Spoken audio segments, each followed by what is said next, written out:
just over 3 centuries ago, the fate of Western civilization hung in the balance. In 1683, just outside the Austrian capital Vienna, 2 armed forces were pitted against each other. Muslim East against Christian West. The result of this conflict would be decisive for the West and ultimately fatal for its enemies in the East. The Siege of Vienna was one of many attacks that throughout history Western civilization has faced from its enemies in the East. But for most of the past 300 years, give or take the odd temporary setback, the West has always won. Why? In this series, I'm identifying 6 unique factors, I'm calling them the killer applications, that put the West on top. The first was the competition between Europe's warring little kingdoms that propelled them ahead of China's monolithic empire. In this film, I'm turning to killer app 2, science, and in particular, the science that helped the West to win at war. But I'm also asking, if we lose our scientific preeminence, could the West be consigned to history?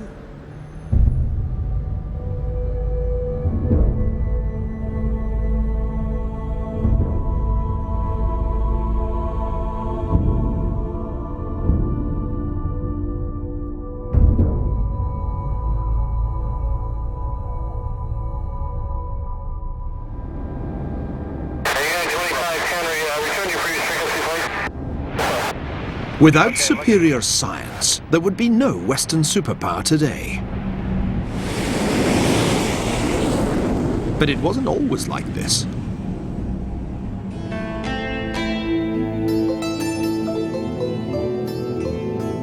A 1,000 years ago, it was the Muslim world that was at the cutting edge of science. Building on Greek and Indian foundations, Muslim mathematicians invented algebra. Libraries like the House of Wisdom in Baghdad had no equal in the West. And Arab science meant improved navigation and weaponry. So how did the Muslim world later come to lag so far behind the West when it came to science? And how did a scientific revolution help Western civilization take over militarily as well as academically? To answer those questions, you need to take a trip back in time.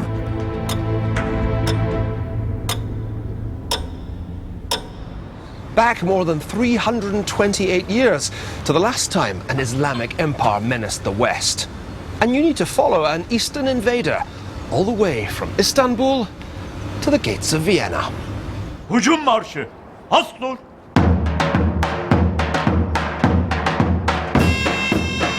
It was to be the battle that decided the fate of the West. On one side was the Ottoman Sultan's army, led by Grand Vizier Kara Mustafa Kuprulu.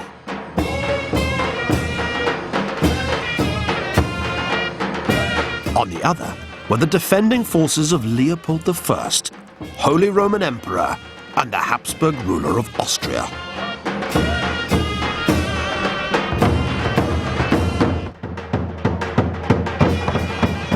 This was the turning point in a clash of civilization that had begun when Islam first burst from the Arabian desert in the 7th century.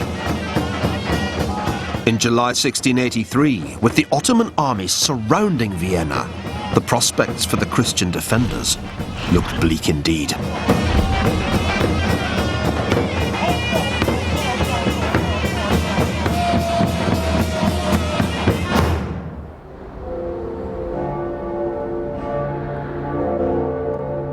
Bells rang out in Vienna and all across Central Europe, summoning the faithful to pray for divine mercy.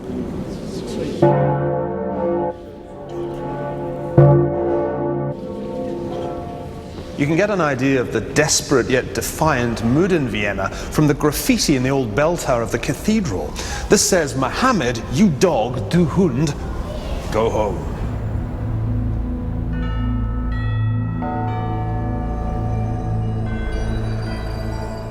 But it wasn't the Muslim Turks who turned tail. To the disgust of many, the Christian Emperor Leopold decided that discretion was the better part of valor and stole away. By the middle of July, the Turkish armies had come to within 450 paces of the city walls. The fate of the West hung in the balance. It was one of those moments when it could all have gone horribly wrong.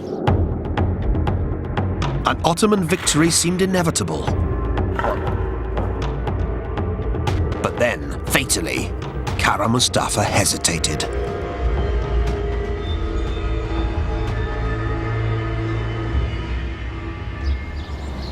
His men had marched far beyond their natural range. Supplies were running short. What's more, even if Vienna fell, he had no plan for its long-term occupation. How long would they have to stay there so far from home? Would the army actually survive the winter? He might win the siege, but could Kara Mustafa win the peace? Kara Mustafa's hesitation gave the West vital time to gather allies and work out a military strategy to repel the Ottoman horde.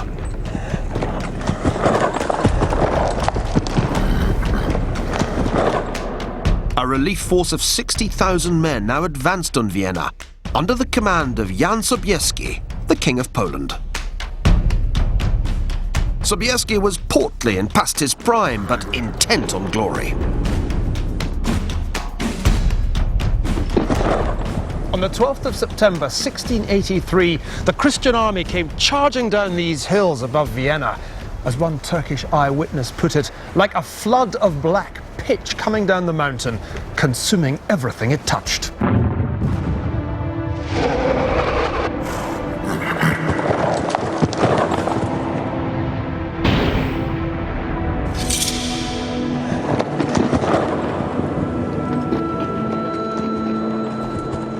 At 5:30 in the afternoon, Sobieski entered the tent of Kara Mustafa, but it was deserted. He had fled. The siege was over. The West was saved.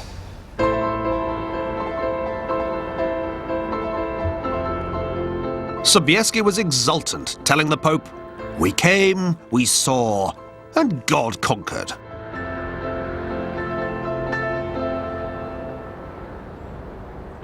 Captured Turkish cannon were melted down and turned into the main bell of St. Stephen's Cathedral. The boomer, as it was known, was emblazoned with the heads of 6 Turks. For his part, Kara Mustafa paid a high price for failure. He was executed on the orders of the Sultan, strangled with a silken cord.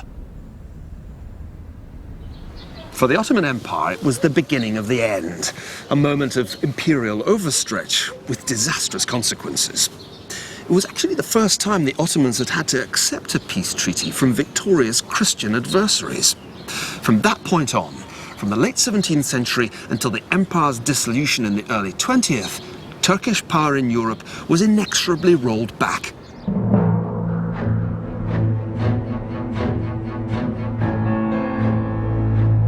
At the same time, the Austrian Empire rose to a position of splendid predominance in Central Europe. The raising of the Siege of Vienna was a pivotal moment in the rise of the West. In the years that followed, there was an upsurge of Western interest in the science of warfare and of government. Indeed, if there was one real difference between the West and the East, it was the widely varying degrees to which science was systematically pursued and applied in the field of power politics. Why did the Islamic world get it so wrong? Why did the West get it so right?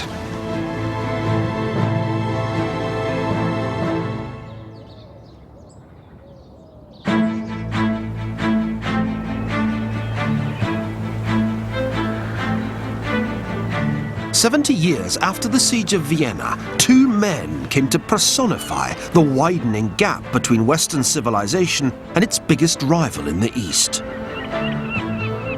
In Istanbul, Sultan Osman III presided over an ever-weakening Ottoman Empire.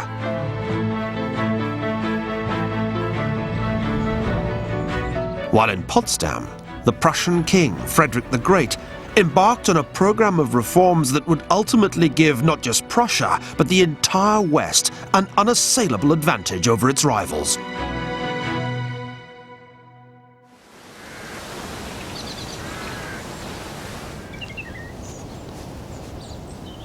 Frederick the Great lived here, just outside Berlin, in a palace he designed himself. He called it sans souci, without a care. But Frederick was anything but careless when it came to running his country. In 1752, Frederick wrote the first of two political testaments intended for his successor. In it he said, "The ruler is the first person of the state. He's paid well in order to maintain the dignity of the office. But in return, he's required to work diligently for the well-being of the state." In other words, Frederick firmly subordinated his own personal gratification to the interests of the Prussian state.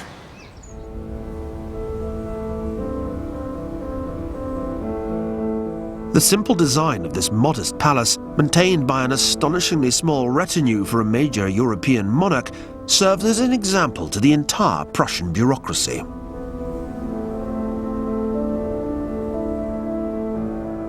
Following the king's example, the office-holding class worked in an environment of discipline, routine, and zero tolerance for corruption.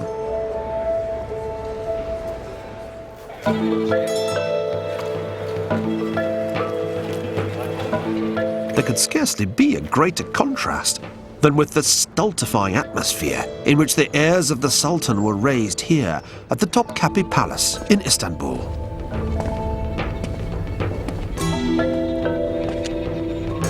"70 years after the disastrous defeat at the Siege of Vienna, Sultan Osman III's life was one of cloistered indulgence.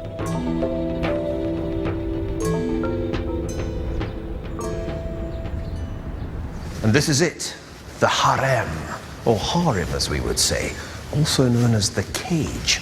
It was here that Osman spent his time, stultified with sex and Turkish delight, and wholly untutored in the business of government. By the time he finally became Sultan at the age of 57, he'd spent 51 of the previous years here, banged up with the concubines. He'd developed such an aversion to women by that time that he devised a special way of keeping them out of his way. He wore iron-soled shoes. At the sound of the imperial footfall, the ladies were supposed to scuttle away.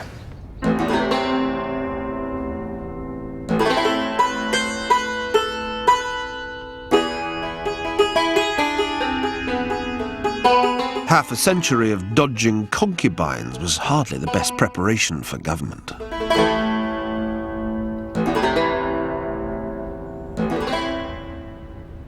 Here in Istanbul, this degeneration of leadership became systemic until it began to infect the entire culture of government. The school here at the Topkapi Palace had once been considered the best in the empire, and it was here that talented Christians who'd been enslaved were trained to serve the Sultan. The result of this creaming off of talent had been a civil service that was meritocratic and non-hereditary at a time when no such thing existed in Europe. And yet, gradually, things began to change. Native-born Turks gained admission to the civil service, and promotion came to depend more on bribery and favoritism than on merit.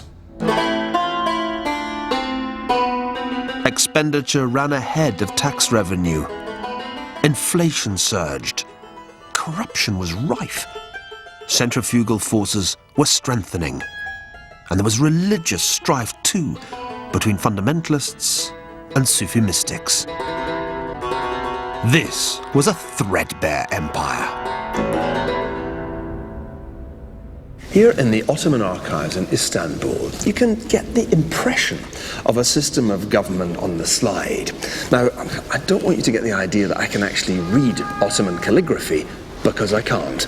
But I can tell neat handwriting from sloppy handwriting. So let's take a look at this land register from 1458, which is meticulous, absolutely beautiful, almost a work of art, and compare it with another land register from almost 250 years later in 1694. This one's frankly a bit of a mess. It's full of crossings out, there are lots of smudges. It seems to have been done in much greater haste with much less care. I suppose they may have been getting more efficient, but they certainly weren't getting more orderly.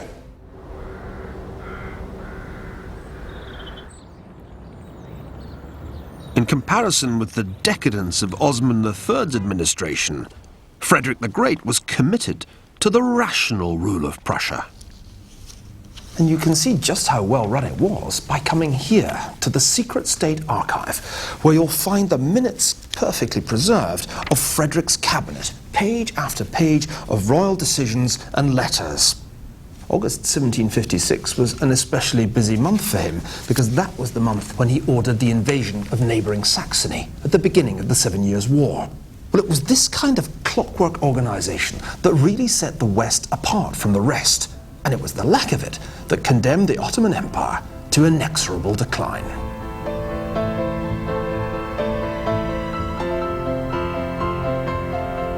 For Frederick, the ruler was the servant, not the master of the state. I can have no interests, he declared, which are not equally those of my people. If the two are incompatible, the preference should always be given to the interest and advantage of the country. In other words, the state would be strengthened rather than undermined by education, culture, and toleration. And to ram the point home, he set out to construct a whole series of spectacular buildings.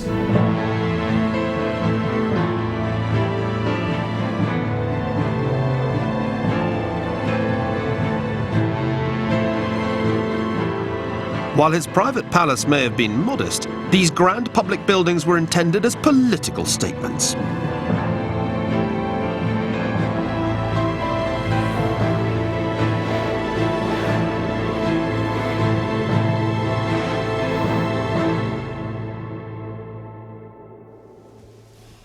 One of the first edifices in what Frederick thought of as a kind of forum in the heart of Berlin was this wonderful theatre, the State Opera House.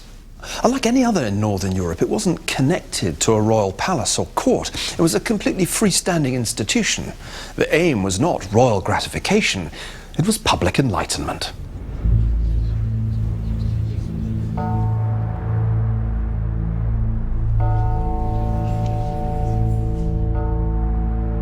Next to the Opera House, Frederick built a Roman Catholic cathedral.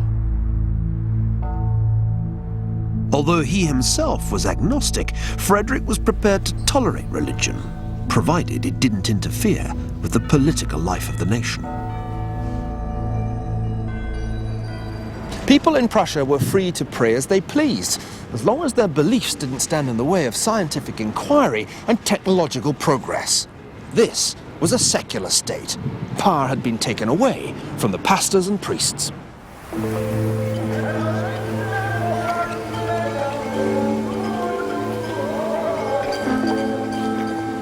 In stark contrast, the Ottomans' progress was severely hampered by religion.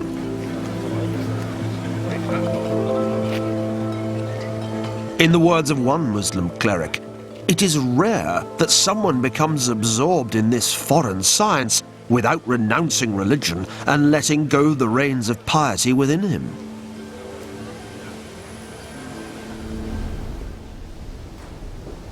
Muslim scientists couldn't even access the latest research from Europe because their religion now prevented them from reading printed books.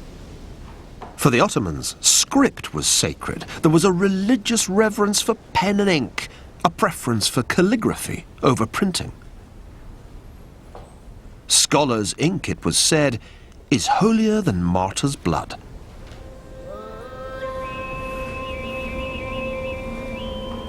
If the scientific revolution was a kind of network of scholars all over Europe corresponding and publishing, then the Ottoman Empire was effectively offline. In 1515, a decree of Selim I had threatened with death anyone involved in the development of printing. This taboo lasted into the 18th century. This failure to reconcile science and Islam was to prove fatal. By rejecting the printed book and insisting on the laborious work of the calligrapher, the Ottomans were cutting themselves off from Western knowledge, and hence from progress. In fact, the only work of science to be translated into Ottoman in the 17th century was a treatise on the possible cures for syphilis, which I suppose gives you some idea of the priorities of the Sultan's court.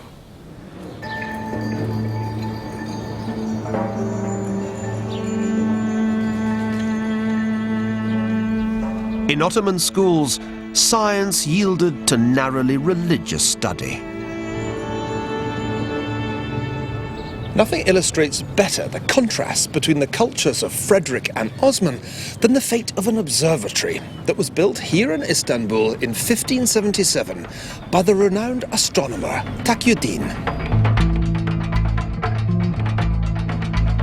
Taqiyuddin was a religious man who taught in an Islamic school, but he was also a scientist of astonishing breadth and inventiveness. Like earlier Persian philosophers, he held rational investigation of the natural world to be compatible with Islamic faith. From his observatory, as well as from the Galata Tower, Taqiyuddin studied the solar system.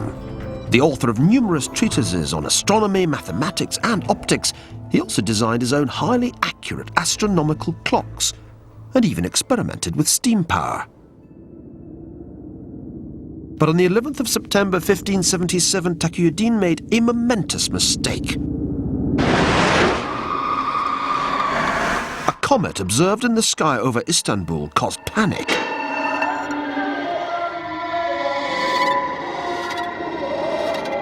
Asked for an astrological opinion, Taqiyuddin predicted that it might signal a forthcoming Ottoman military victory over the Persians.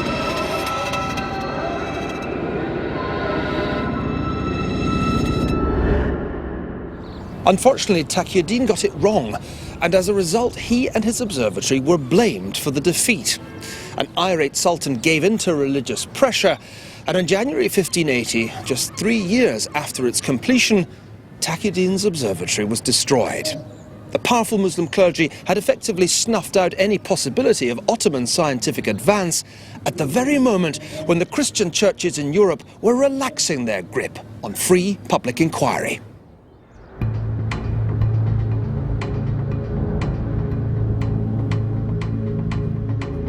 All across Europe by the late 17th century, rulers were actively promoting science.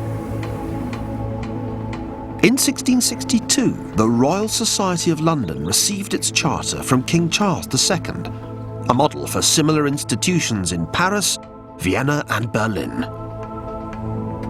Among the Society's founders was Christopher Wren, architect, mathematician, scientist, and astronomer.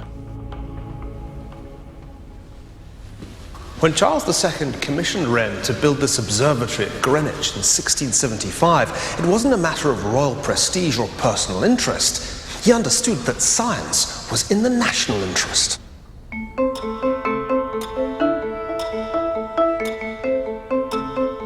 What made the Royal Society so important was that it promoted a new kind of scientific community which allowed ideas to be shared and problems to be collectively addressed.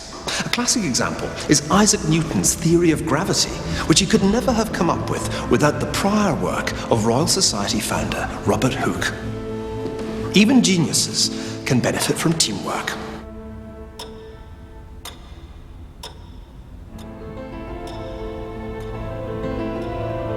In the West, science and enlightened government worked in tandem, and no monarch understood this better than Frederick the Great, who offered scientists cash prizes for solutions to unsolved problems. Yet rulers like Frederick were interested in science for more than purely intellectual reasons. They saw that scientific knowledge could be crucial to Western military power. What began as scholarship would end as conquest.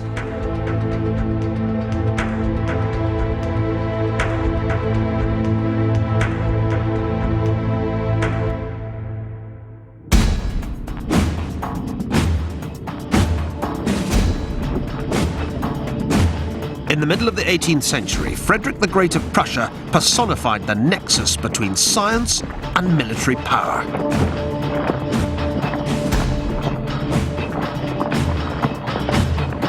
The centre of his sphere of operations was Potsdam. Today, it's just another dowdy suburb of Berlin. In Frederick's time, however, most of the inhabitants of Potsdam were soldiers. Almost all the buildings in Potsdam had some sort of military connection or purpose. Today, it's a bank, but in Frederick's day, that was the guardhouse. And this Baroque beauty was the military orphanage. Back there is where the garrison church used to stand, and this is all that's left of the riding school.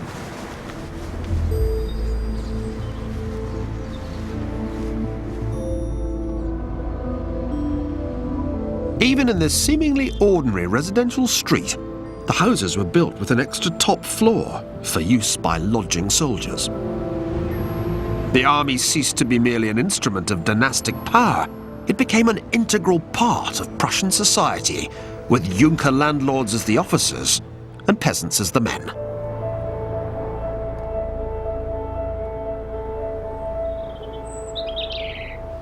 It was once famously observed, the Prussian monarchy is not a country which has an army, it's an army which has a country. Here, society and the military became inextricably intertwined. If you were a landowner, you were expected to serve as an officer. Ordinary men took the place of mercenaries in the ranks.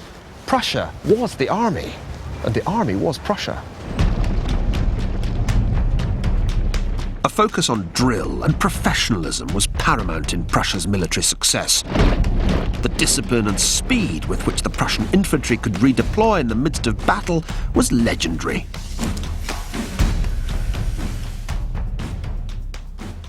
This lovely contemporary map allows you to follow the course of the Battle of Leuthen, fought in December 1757, when the very existence of Prussia was threatened by a formidable coalition of France, Russia, and Austria.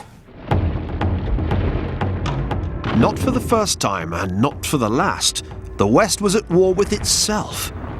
But it was precisely this kind of conflict that spurred innovation. In this 1930s reconstruction, you can see how the Prussian infantry surprised the long Austrian line on its southern flank. As the Austrians were rolled back, they tried desperately to regroup, but they were hit first by the Prussian cavalry and then by Frederick's lethally accurate artillery. It was a devastating lesson in the science of war. Artillery was as crucial as mobility and discipline to Prussia's rise. We're fighting against more than men, Frederick argued. The wars we're waging from now on will be a question of artillery duels. At Leuthen, the Prussians had 63 field guns and 8 howitzers. They had 10 so-called Brummer, growlers, known as such because of the rumbling noise they made when fired. Weapons like these exemplified the application of scientific knowledge in the realm of military power. Mobile, accurate artillery was the key to a Western military predominance that lasted for more than 200 years.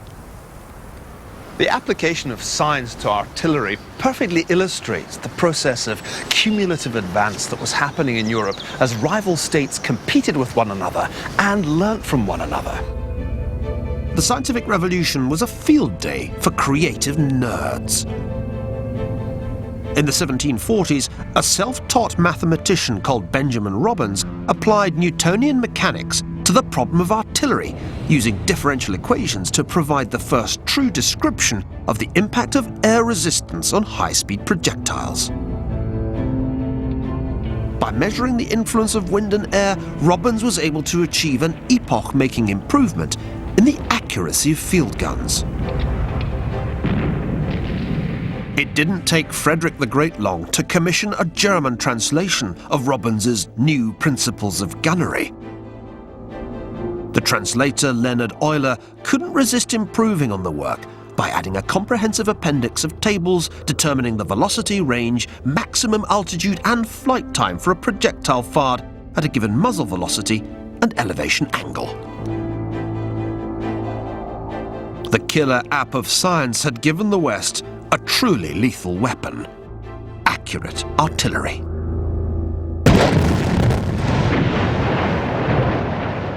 But this ballistics revolution was something from which the Ottomans were largely excluded.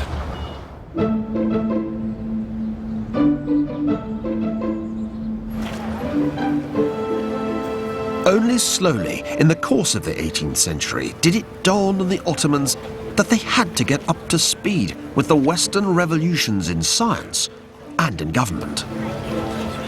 And one obvious way to do that was to start publishing and reading books, instead of relying on the traditional scribblings of the calligraphers.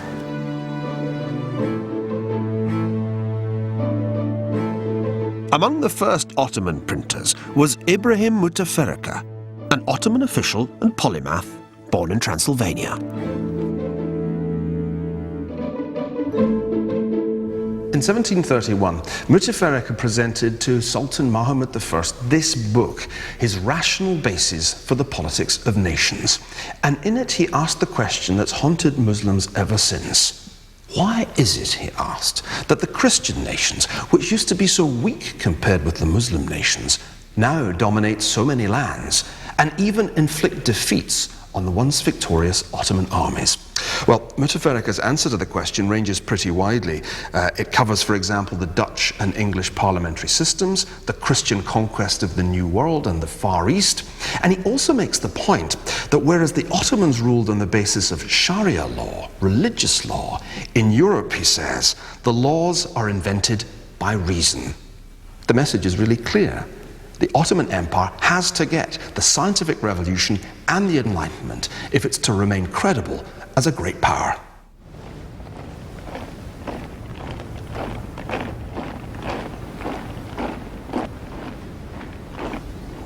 Books alone wouldn't suffice. Military reform meant importing Western expertise.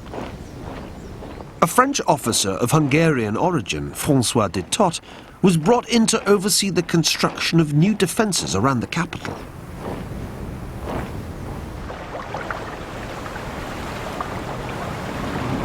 Boating his way along the Bosphorus, de Tott noticed that many of the fortifications were quite wrongly located. Any enemy ship would have been completely out of range.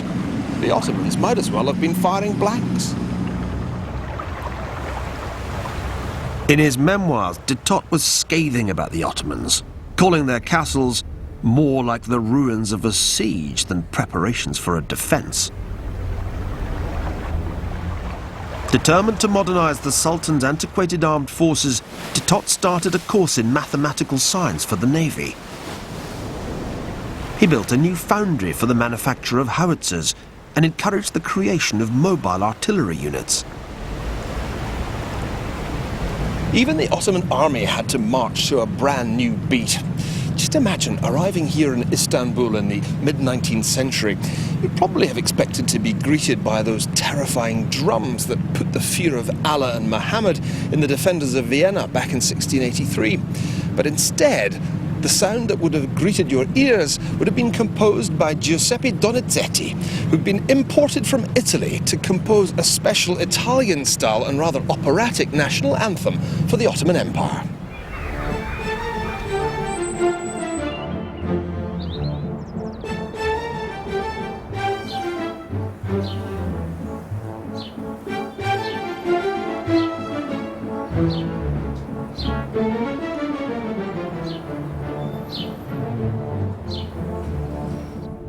The most enduring symbol of the era of reform was built by Sultan Abdülmecid I.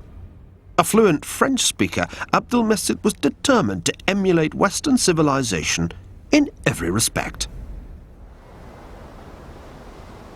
So he moved from the cushioned comforts of the Topkapi Palace, the ancestral home of the sultans, to a new custom-built westernized seat of government, the Dolmabahce Palace.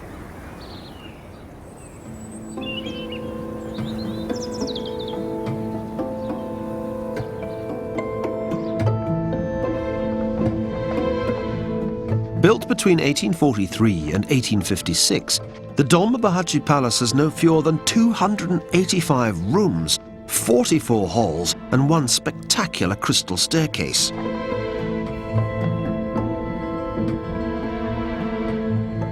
"14 tons of gold leaf were used to gild the palace ceilings, from which hung a grand total of 36 chandeliers.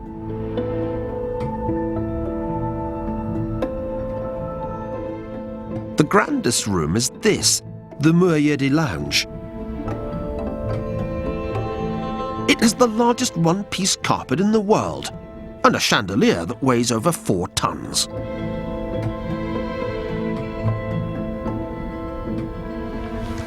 This place is so wildly over the top. It's like a cross between Grand Central Station and a stage set at the Paris Opera. But it shows just how far the Ottomans were prepared to go to imitate the ways of the West. This extraordinary clock tells you all you need to know. It's not just a clock, actually. It's also a thermometer, a barometer, and a calendar. And it was a gift from the Khedive of Egypt to the Sultan. It's even got a lovely Arabic inscription on it. May your every minute be worth an hour, and your every hour 100 years. It looks like a masterpiece of Oriental technology, except for one small thing. It was made in Austria by Wilhelm Kirsch.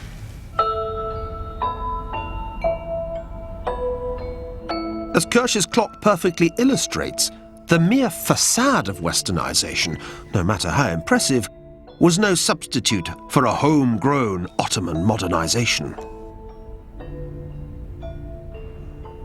The Ottomans still didn't really get it, because if they were serious about catching up with the West, they needed so much more than just a Western-style palace. They needed a new constitution, a new alphabet, a whole new state. And the fact that they ultimately ended up getting all of these things was thanks in very large part to one man.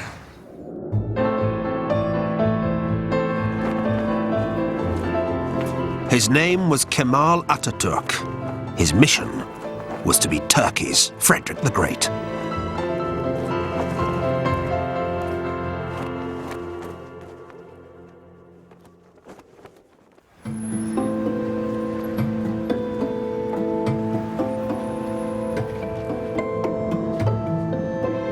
For 6 centuries, the Christian West and the Ottoman Empire and the Muslim East had been locked in conflict.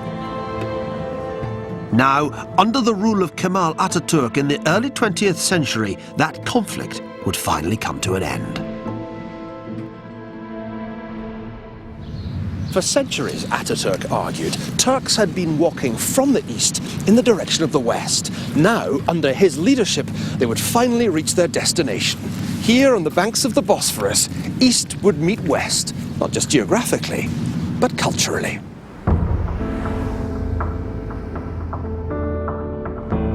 Central to the Western reorientation of Turkey was the introduction of a secular form of government. No longer would religion be allowed to dominate the political arena. There would be secular laws for a secular state. Ataturk's idea was that you couldn't drag Turkey into the modern world as long as Islam played such a dominant role in public life.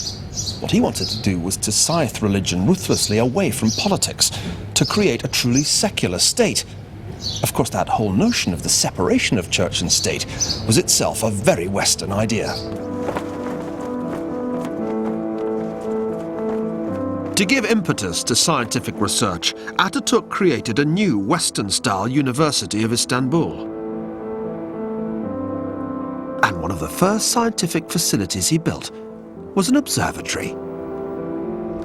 Whereas Taqiyuddin's observatory had been destroyed under pressure from the Muslim clergy in the 16th century, now at last Turkish scientists could do their work unimpeded by religion.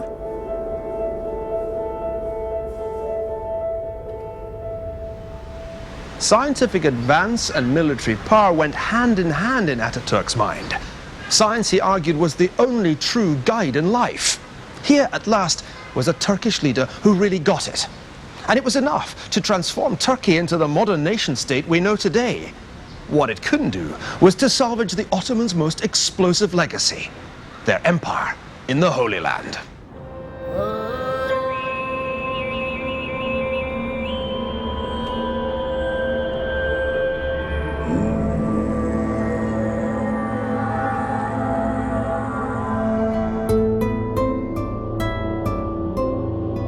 When the British commander Edmund Allenby marched into Jerusalem on the 11th of December 1917, it marked the end of Ottoman rule in the Holy Land. The question was, who would rule there now?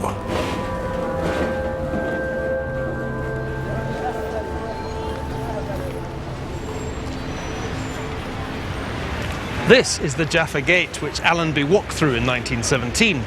Now, in order to defeat the Turks and end their 500-year control of Jerusalem, the British had to make promises to the Sultan's internal enemies. To the Arabs, they promised independent kingdoms. To the Jews, they promised a national home. It was obvious long before the British left this place in 1948 that these two promises were fundamentally incompatible.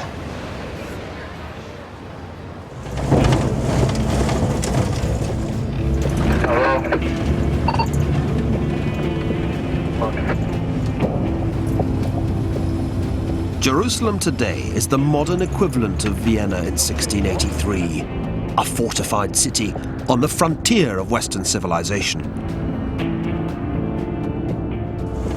Founded in 1948 as a secular state by Jews but not exclusively for Jews, Israel is unquestionably a Western outpost, but it's a beleaguered one.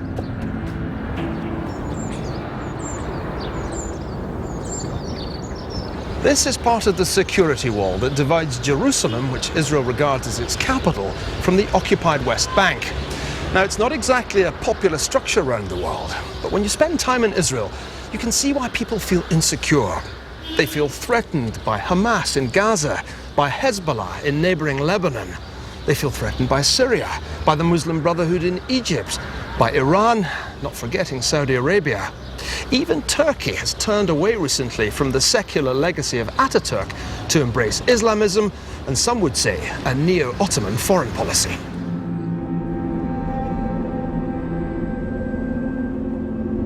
As a result, many people in Israel feel as threatened as the Viennese in 1683.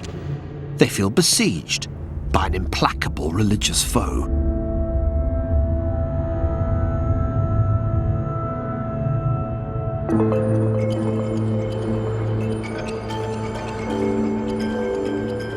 Here too, however, they have the killer app of modern science to keep their enemies at bay.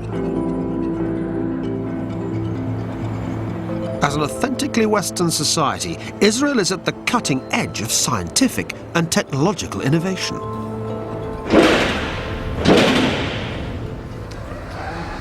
This company near Tel Aviv is pioneering a new network of electronic cars that will be able to change batteries as easily, if not more easily, than you now fill your car with fuel.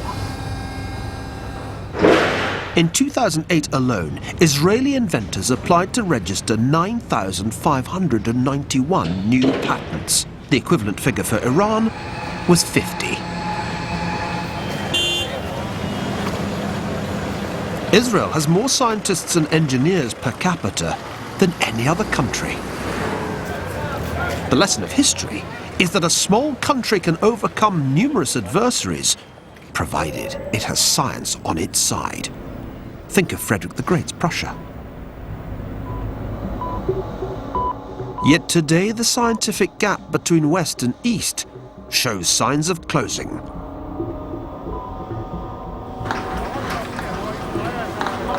Until now, Israel has been the sole nuclear power in the Middle East. But today, Iran is closing in on its long-cherished dream of owning the ultimate weapon of mass destruction. More than 3 centuries after the siege of Vienna, the Islamic world is finally acknowledging that there's no power without brain power.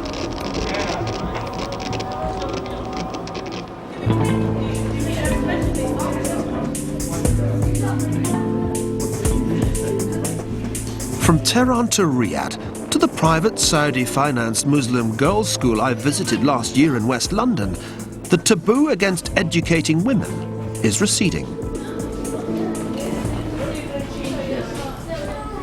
The majority of these girls at the King Fahd Academy in Acton in West London are wearing headscarves, as their religion requires. This is a school that offers an explicitly Islamic-based education. But as you can see, that doesn't stop them studying the principles of biochemistry, complete with Bunsen burners.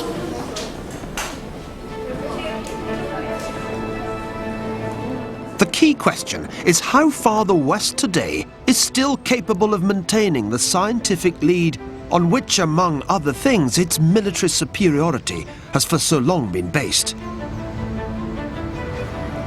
Is this just another killer app that the rest have succeeded in downloading?